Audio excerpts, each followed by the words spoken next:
Assalamualaikum warahmatullahi wabarakatuh. Perkenalkan, saya Mahmud Rifan Hidayatullah, NIM 176601112 dengan kelas studi fikih A. Dengan kesempatan kali ini saya akan menjelaskan manba'u wa manhajul istinbati di fiqhil imarah, yang artinya sumber dan metodologi fikih arsitektur. Al-Mabahath dari surat Al-A'raf ayat 199, yang artinya jadilah pemaaf dan suruhlah orang mengerjakan yang makruh, serta jangan pedulikan orang-orang yang bodoh. Lalu la dororo wala diror, tidak boleh ada kemanfaatan yang bersifat personal namun membahayakan pihak lain, dan dilarang membahayakan pihak lain walaupun tanpa unsur kemanfaatan bagi pelaku. Al-adatu muhakkamah, adat istiadat atau kebiasaan suatu masyarakat itu dibenarkan dalam pandangan syariat jika berlaku luas di antara mereka. Ma yaqsuduhul fuqaha fi istinbatil ahkami fi ma laysa fihi nasrun minal masailil ammah allati qad tu'thiru fil bi'atil umraniyah ka'adati ahli baldatin ma fahada aslun akhada bihi ba'dul fuqaha fil mawadi'i allati la nassa fiha wa huwa tabi'u min hadithi Abdillah ibni Mas'ud ma rahu al-mu'minun hasanah fa huwa indallahi hasanah wa ma rahul mu'minun qabihan fa huwa indallahi qabih. Apa yang orang mukmin lihat sebagai baik adalah dengan Tuhan itu baik, dan apa yang orang percaya lihat sebagai jelek adalah dengan Tuhan. Wal makna tsani lil urfi wa huwa aktsaru ta'thira minal makna sabiqi 'alal madinatil islamiyah fa huwa iqraru syari'ati lima huwa muta'arifun bainal jirani litahdidil amlaki wal hukuk, yang bermakna itu adalah keputusan saya. Islam Syiah adalah apa yang dikenal antara dua generasi untuk menunjukkan raja dan haknya. Wal ihtimal ats-tsalits li makna urfi wal anmatul binaiyah wa huwa aktsarul anwa ats-tsalitsa ta'thira fil bi'atil umraniyah wa indama yatasarrafun nas fil bina'i bi tariqah mutasyabiha naqulu bi anna hunaka urfun bina'iyyu awi nimtum ma. Arti ketiga dari al-urf adalah al-banaimah dan merupakan yang paling melimpah dari ketiga jenis tersebut di lingkungan perkotaan. Ketika orang-orang berbasis di gedung dengan cara yang sama, kita mengatakan bahwa ada sebuah bangunan yang dikenal sebagai gedung atau bangunan. Dari kata makna ma'ruf yang sifat umum, sifat khusus tapi belum spesifik pada bangunan karena masih dalam konteks kepemilikan dan hak, belum menyentuh bangunan. Selanjutnya sifatnya yang khusus dan sudah spesifik dalam konteks bangunan. Contoh penerapan makna al-urf al-bina mempromosikan berbagai jenis akad pekerjaan berdasarkan adat istiadat yang berlaku. Hamlu asinaati ala sinaati al-misli fi mahaliha, seperti seandainya seseorang menyewa jasa arsitek atau tukang bangunan untuk mendesain atau membangun rumah tanpa menyebutkan kriteria detail desain atau bahan material rumah, maka kedua pekerja tersebut harus mendesain atau membangun berdasarkan kebiasaan masyarakat mendesain dan membangun rumah mereka. Suatu kebiasaan yang berdasarkan kualitas dan keindahan suatu bangunan. Tanah yang telah dimiliki dan dimanfaatkan oleh seseorang atau suatu masyarakat secara turun-temurun menunjukkan mereka adalah pemilik tanah tersebut.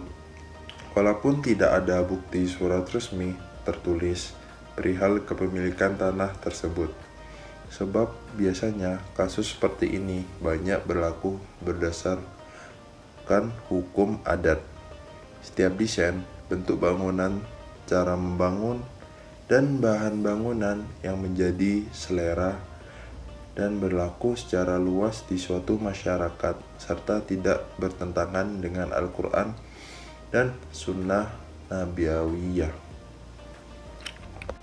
Isyarah al-urfi al-binaya fil Quran. Karakter rumah yang mana mudah dirakit atau dibongkar, yang fleksibel untuk dibawa berpindah tempat, serta mampu melindungi mereka dari cuaca ekstrim padang pasir. Jenis material yaitu kemah atau kubah dari kain atau kulit hewan. Pada bentuk rumah yaitu kubah dan kemah. Masyarakat nomaden yang sering berpindah-pindah di padang Sahara. Surat An-Nahl ayat 80 yang berbunyi, Allahu ja'ala lakum min buyutikum sakanaw wa ja'ala lakum min juludinil an'ami buyuta tastakhifunaha yawma dhafnikum wa yawma iqamatikum wa min aswafiha wa awbariha wa ash'ariha athathaw wa mata'an ilahin, yang artinya, dan Allah menjadikan rumah-rumah bagimu sebagai tempat tinggal, dan Dia menjadikan bagimu rumah-rumah atau kemah-kemah dari kulit hewan ternak yang kamu merasa ringan untuk kamu membawanya pada waktu kamu berpergian dan pada waktu kamu bermukim. Kemudian ada bentuk rumah yang terbuat dari gua-gua dan lorong di dalam gunung sebagai tempat berlindung, mencari keamanan dari bahaya sekaligus tempat berdomisili. Dengan alat membangun yaitu memahat. Diam menetap di kaki gunung berbatu. Pada surat An-Nahl ayat 81 yang berbunyi, Wallahu ja'ala lakum mimma khalaqa dhilala wa ja'ala lakum minal jibali aknana, yang artinya, dan Allah menjadikan tempat bernaung bagimu dari apa yang telah diciptakan. Dia menjadikan bagimu tempat tinggal di gunung-gunung. pada kaidah larangan berbuat bahaya dan kaidah adat. Pada surat Al-A'raf ayat 199 yang berbunyi khudil afwa wa umri bil urfi wa a'rid anil jahilin, yang mana al-adah mahkamah. Kemudian pada hadis riwayat Ibnu Majah yang berbunyi an Ubadah ibni Samit anna Rasulullah qada an la darara wa la dirara, yang artinya atas otoritas Ibnu Al-Samit bahwa Rasulullah memutuskan bahwa tidak boleh ada bahaya dan tidak ada bahaya. Hadis riwayat Ibnu Majah. Hiyazatud darar al-maliku asbaq wa hiyazatud darar tu'na anna man sabaqa fil bina yahuzul adida minal mazaya allati yajibu 'ala alladhi ya'ti ba'dahu ayyahtarimuha wa ayyakhudaha fi i'tibarihi 'inda bina'i maskan wa bidzalik yasigul manzilul asbaq al manzil allahiqa minan nahiyah al ma'mariyah natihah lihiyazatihi darar, yang artinya yang sudah dalam kontekstual memiliki banyak keuntungan yang harus datang setelah dia untuk menghormati mereka dan memperhitungkannya ketika membangun rumahnya. Dengan demikian, rumah sebelumnya membentuk rumah posterior dalam arti arsitektural. Ma'ani dararah fil Quran. Yang pertama, bencana dan kerusuhan. Pada surat Yunus ayat 12, 21, 107. Kemudian surat Hud ayat 10. Kemudian An-Nahl ayat 53 dan 54. Al-Isra ayat 56. Al-Mu'minun ayat 75. Kemudian Ar-Rum ayat 33. Kemudian surat Saba ayat 42. Kemudian Yasin ayat 32. Az-Zumar ayat 8, 38, 49. Surat Fusilat dan Surat Fusilat ayat 50 dan Al-Fat ayat 11. Kemudian kelaparan dan ketelanjangan pada surat Yusuf ayat 88. Degradasi dan degradasi derajat dan kedudukan pada surat Al-Imran ayat 120, kemudian 144, 176, 177. Kemudian An-Nisa ayat 113.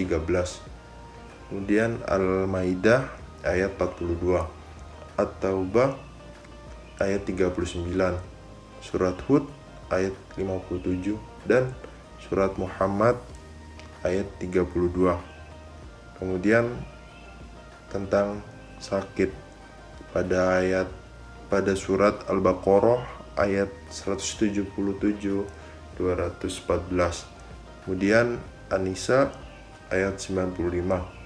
Kemudian Al-An'am ayat 42. Kemudian Al-A'raf ayat 94 dan 95. Kemudian Al-Anbiya ayat 83 dan 84. Selanjutnya angin ribut dan takut akan kerusakan pada ayat surat Al-Isra ayat 67. Kemudian menyakiti dan mendatangkan bencana untuk menandingi kemanfaatan dan ketenangan pada surat Al-Baqarah 102, Al-Imran 111, Al-Maidah ayat 76, Al-An'am ayat 71, Al-A'raf ayat 188, surat Yunus 18, 49, 106, Al-Maidah ayat 105, Al-Ra'd ayat 16, surat Toha 89, Al-Anbiya 66, Al-Hajj 12-13, Al-Furqan ayat 3 dan 55, surat Asy-Syura ayat 69-73, kemudian Al-Mujadalah ayat 10 dan Al-Jin ayat 21. Kemudian kefakiran, kekurangan, dan kehidupan yang sempit pada surat Al-Imran ayat 113 dan Al-An'am ayat 17. Dan yang terakhir, mendorong manusia pada suatu bahaya pada surat Al-Baqarah 126, kemudian 173, surat Luqman ayat 24, surat Al-Maidah ayat 3, surat Al-An'am ayat 119, 145, dan yang terakhir surat An-Nahl ayat 115. Pada bahaya yang mana sebelum terjadi haram memulainya. Kemudian ketika terjadi wajib menghilangkannya. Dan cara yang terakhir, cara menghilangkan 100% wajib dihilangkan atau semampunya. Kemudian pada sudut pandang hubungan bahaya, pada bagian bahaya tetangga dan bahaya umum, untuk status hukum fikih wajib dicegah dan wajib dihilangkan. Kemudian sudut pandang waktu, bagian bahaya lama, untuk status hukum fikihnya wajib dihilangkan menurut Ibnu Abdur Rafi' dan Ibnu Rushd. Kemudian bagian bahaya baru disepakati sebagai bahaya. Status hukumnya disepakati sebagai bahaya. Kemudian sudut pandang status bahaya pada bagian diperdebatkan sebagai bahaya. Untuk status hukum fikihnya diperdebatkan perihal kewajiban mencegah menghilangkannya. Namun berdasarkan dan tujuan syariat, maka sebaiknya dicegah dan dihilangkan.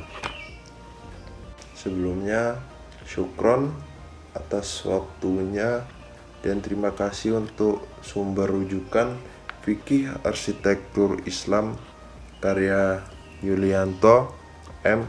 PDII. Wassalamualaikum warahmatullahi wabarakatuh.